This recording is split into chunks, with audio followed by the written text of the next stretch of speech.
Danijel Miškič si bo današnje kosilo zapomnil zavedno. Postregli so mu ga namreč učenci Centra za usposabljanje, delo in varstvo Draga, ki v gostilni Druga violina v centru Ljubljane opravljajo prakso.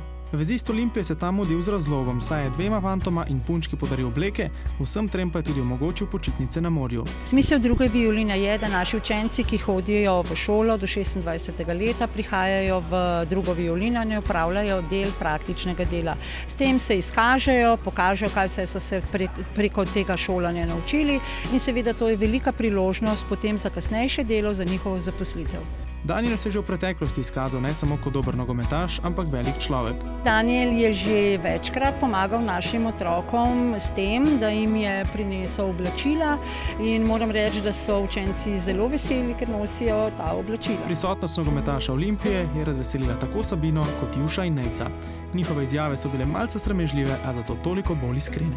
Prinesel ti je darilce, a ne? Ja, prinesel je darilce. Tudi na morje bo šla lahko, a ne?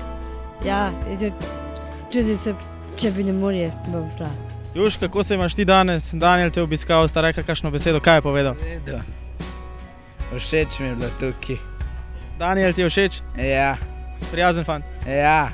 Hvala Danijelu, da je prišel nas obiskati in da je nam prinesel darilce.